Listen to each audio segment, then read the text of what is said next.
The Africa we dream of, peaceful, prosperous, and respected, will only emerge when our governance is guided by our values and not by our interests.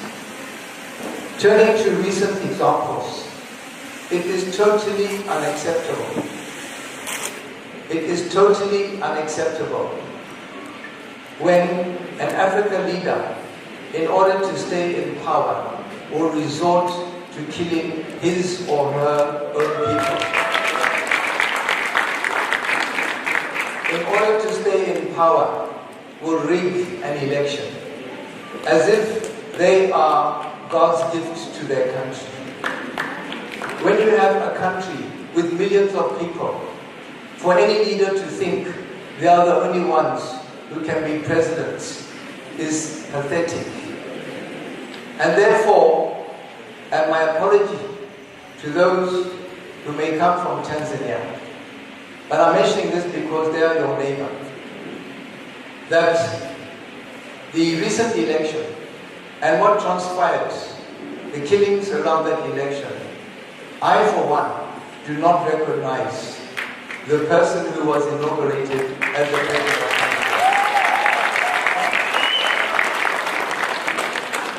She is an illegitimate president. Ladies and gentlemen, there is truly a wind of change sweeping across our continent. This wind is the latest expression of Pan-Africanism, I dare say.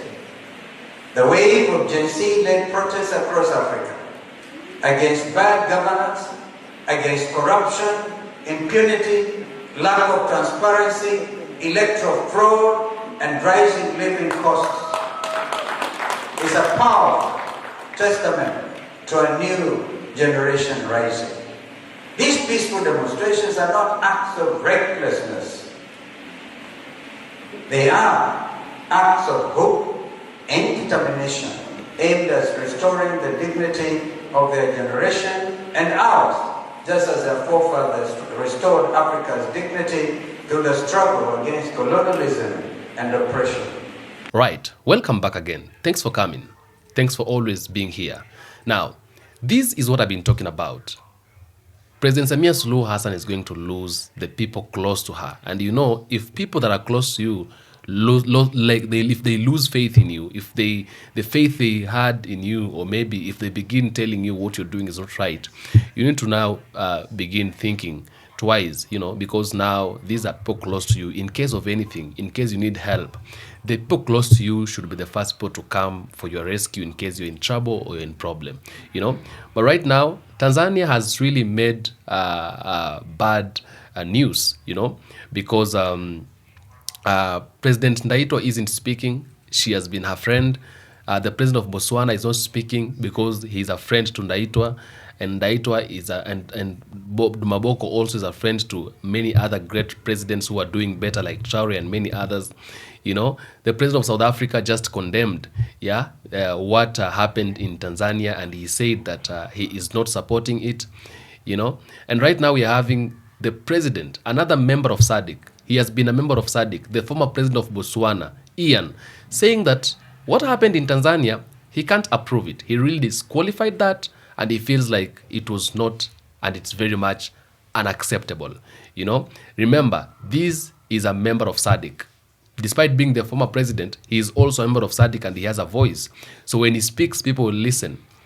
The opposition, one of the opposition leaders in Kenya also, he was in that meeting with President Ian, and he also said, I cannot accept things that are happening in Africa, fighting the oppositions, and, he is not supporting. And he said no to it.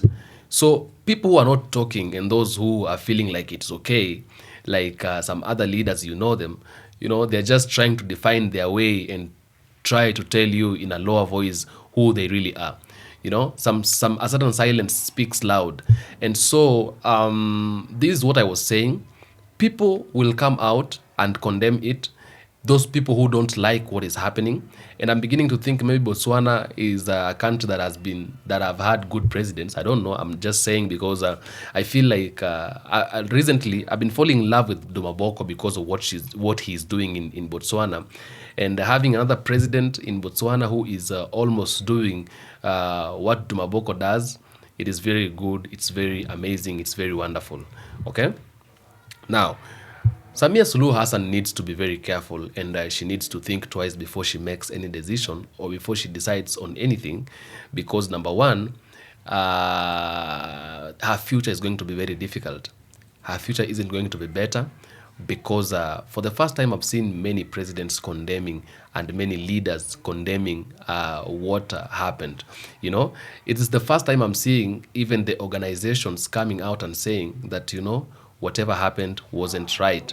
I've never seen the African Union condemning a results of any country or any nation. This is the first time I realized that the African Union, even after supporting at first through the chairman, the commission came again and said the elections in Tanzania were not transparent. In fact, he declared the elections in Tanzania null, you know, and again SADC coming. SADC, despite being an organization where you are a member, coming out and also saying, you know, what happened isn't right. So, number one, President Samia is not really doing well. She is a dictator, but dictatorship has been condemned because one of the opposition leaders in Kenya said, we are condemning dictatorship. You know, and we've come across dictatorship in Africa where presidents and leaders have a say over the people, yet people should be the ones having say. People should be the one deciding, not the government deciding for the people. People have power. Because if people do not have power, then you'd be taking power however you want, or anybody should be coming from anywhere and take power. But why do we have to go to the ballot and vote? You know, why do we have to go there and vote? Why do you have to rule for 5 years, and then after 5 years you organize elections so that people can be able to vote for the leader they want to be, the leader they want next, you know? It means people have been granted power to be able to select and to choose who they want to become their leader and who they want to become their president. So if democracy has to be followed, that's the true definition of democracy. That is what democracy entails, you know? So if we have power, we need to be the ones having a say and directing the government, giving directives to the government, telling the government what to do, not the government telling people what to do. But now when it comes to dictatorship, you see the heads of state, they speak for the people. They decide when are we going to wake up, when are we going to sleep, at what time will we have lunch, at what time we'll have breakfast. Even if they decide breakfast will be taken at lunchtime and lunchtime will be taken in the morning, you have to follow, because the head of state has a say and he has power over the people, which is very bad, because that means one person will be deciding for thousands of people and millions of people, you know. One person will be deciding for millions and millions of people instead for 1 million deciding what they want, you see. And when it gets to that point, it means we don't need to go to the ballot to vote. We don't have to wake up in the morning and find a way that we can be able to vote our leaders into the government. We don't have to do that. Yeah, we don't have to really do that. We have just to sit down and keep quiet and do whatever we want to do, you know, and that is how it is, you know. So in a country like Tanzania, even though we are saying that their constitution is what is killing them, again, a president should not be organizing elections if they know very well they want to remain in power, because the president of Botswana said the issues of using so much power or too much power to cling to power is unacceptable, because you're using too much power, and at the end of the day people end up dying, you know. Like a lot of people will die because of your ambitions to become a president or to get to power. At the end of the day, anybody can be the president. He was very clear. Anybody can be the president. Anybody can cling to power anytime, because it is not a seat that when you get it, you rule forever. At the end of the day, you'll rule, you'll finish your term limits, you'll go home, and somebody else will have to come here. So there is no need for you to allow people to lose their lives and people to, like, it's not good. It's very much unacceptable, and people should not be falling for that. People should not be accepting that, because it is very bad. It is very, very, very, very bad, and it is a warning. And every other leader should think twice about that. Why should people die? Why do you have to kill people so you can be able to remain in power? The power that you cannot even, you can't live with it forever. People have been to power and they are home right now. People have been leaders and they are home right now. You won't be at power for the rest of your life. Even if you have to change the constitution and decide, I'm going to be on the throne for the rest of the life that I'll be in this world. A time is coming when you'll die, because that is the way of everybody. And when you finally die, you will leave power. You won't go with power to the grave. You will have to leave the power for somebody else. This power was not created for you alone. So there is no need for you to kill people. Why are you killing people? Why should people lose their lives because you want to be a president, because you want to be a governor, because you want to be a leader, or because why? Why? Before you, there was somebody else. And after you, there will come someone else. Yeah? So, we don't have to use excessive force. If people don't like you, or if you feel like you're not liked by the people, just do good and stay aside. Go, prepare yourself. Come back again when you are very much equipped, and people can easily take you in back again. Because even if you want to steal, you won't steal for the rest of your life. Even if you steal, however how much you're going to steal, you won't steal for the rest of your life.